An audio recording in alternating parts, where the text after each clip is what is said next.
Isn't this also really an admission, though, that Trump politically has defeated them? Yes. Remember I said I bet that the momentum to get the government shut down, to the extent that people are worried about the government shutdown, that it would drastically change as soon as the No Kings protest was over. There is now evidently a lot of momentum for the government shutdown to be ended. They may drag it on through the elections if they think they get some form of benefit in Virginia, New Jersey, or New York City over the government shutdown. But there now is momentum that there may be a resolution there. And I think this was, to a large extent, just the Chuck Schumers and Hakeem Jeffries of the world, knowing that a No Kings protest was coming.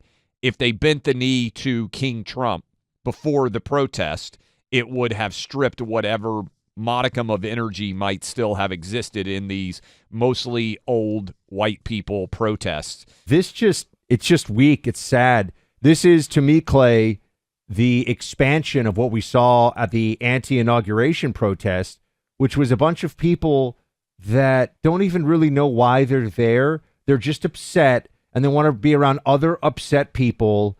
It was really a loser fest. Yes. And actually a lot of sad exclamation point is what you feel when you see this. Because also, what's the great purpose of this mobilization? So that maybe they can take a midterm advantage and they'll be able to get the House, and they'll probably impeach Trump for the third time. Right, it'll be the third time.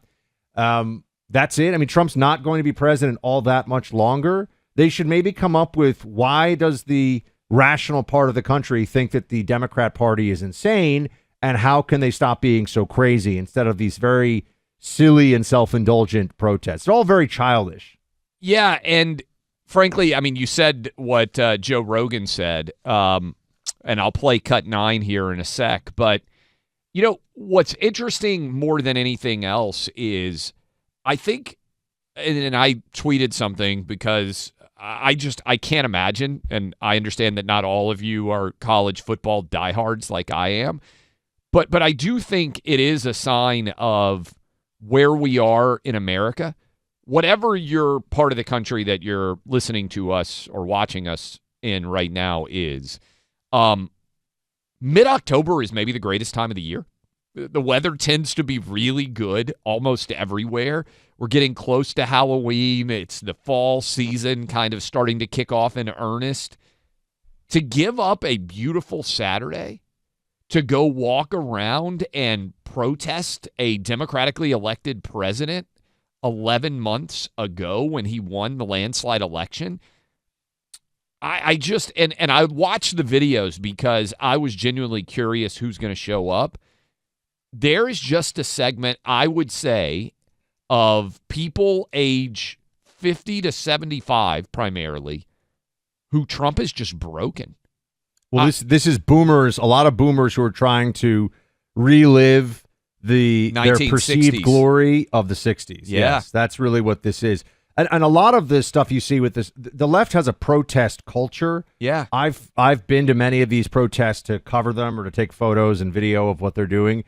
And they really feel the need, the same way that your annoying liberal aunt at Thanksgiving is going to feel the need to give you her very uninformed opinions on politics, even when you just want to have some stuffing and like go home, you don't want to deal with it. These libs and of the kind that we're talking about really think that showing up and being a, quote, part of something like this is some profound statement of their own worth and importance. And it's actually just sad. They should have gone to a college. I'm not even a big college football guy. Yes. If I had the choice to go into any college football game in America or one of these protests, it's 100 times more fun, enjoyable, and worthwhile to go to a college football game. Amen. Even though Alabama kicked Tennessee's ass, which is really unfortunate. I will say, also, you hit on it. In the 1960s, the energy for protest came from young people. And those of you who lived through the 1960s remember that well. The vast majority of people at the No Kings protest were over the age of 65. And I do think there's an element of what you're saying, Buck, which is these people picked their team in the 1960s. And they don't even realize that they now are the opposite of the protests that they were having in the 1960s. They are now protesting in favor of big government and in favor of all of the things that censorship. In favor of censorship, yeah. That's right. And so that is an irony. Here's Joe Rogan pointing out that the No Kings protesters, 99% of them are losers. All those people that are protesting on the streets, 99% of them are losers. The other ones work for the Fed. FBI agents and losers. That's all it is. The whole every protest, dude, is FBI agents and losers. I talk about this all the time. I'm like, for me, you want me to join a protest? You want me to get out on the street? First of all, to make a sign? The out here, and then you don't have to make the sign. There's a guy with a van who's paid by George Soros, yes, and he's got stacks of signs that were made at Kinko's. Okay, they're not homemade at all, and you just pass those bad boys out. It is very funny. They are complete losers, and they wasted a fall Saturday. And here is President Trump, who was asked about it. Cut one. I'm not a king. I'm working my ass off to make our country great. This was on Air Force One yesterday. Over the weekend, the No Kings protesters. I think it's a joke. I looked at the people. They're not representative of this country. And I looked at all the brand new signs paid for, I guess it was paid for by Soros and other radical left lunatics. It looks like it was. We're checking it out. The demonstrations were very small, very ineffective, and the people were whacked out. When you look at those people, those are not representative of the people of our country. Mr. President, besides San Francisco... By the way, I'm not a king. I'm not a king. I work my ass off to make our country great. That's all it is. I'm not a king at all. So Trump is not a king. They were successful if their goal was to stop a king from being in power. Isn't this also really an admission, though, that Trump politically has defeated them? Yes.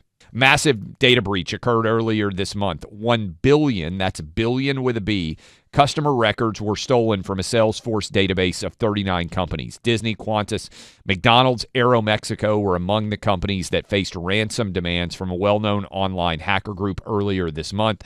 Stolen info includes passport numbers, names, birth dates. Cyber threats are everywhere.